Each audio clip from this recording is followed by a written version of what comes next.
Thank you very much, Leslie. A pleasant good afternoon to viewers and listeners to this broadcast. As we near the announced month for the reopening of our borders, we continue our preparations for this eventuality.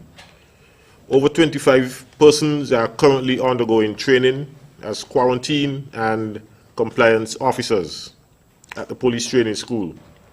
The main responsibility of these persons on completion of their training will be the enforcement of the COVID-19 protocols. We are warned that there will be a second wave of the virus in the Federation and that it will be worse than the first wave. However, we have had sufficient time during the closure of the borders to prepare for this second wave.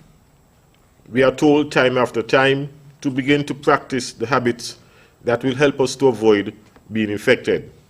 Social distancing and wearing of masks continue to be the most difficult ones for us to adapt to. The compliance team will be another component to our efforts to ensure your safety.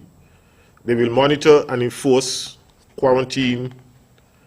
They will monitor and enforce compliance with quarantine rules and conditions, inspect businesses and enterprises to ensure they implement the COVID-19 protocols prescribed by the regulations, and generally to assist law enforcement to enforce the other protocols, such as the wearing of masks in public and the hygiene protocols for public transport.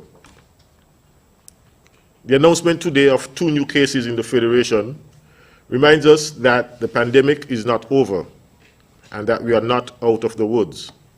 Therefore, we must all do our part to minimize the impact of the virus on our lives and on our livelihoods by simply following the recommended protocols.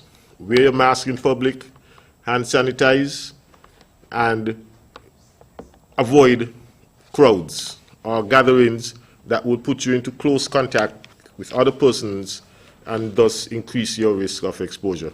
Thank you.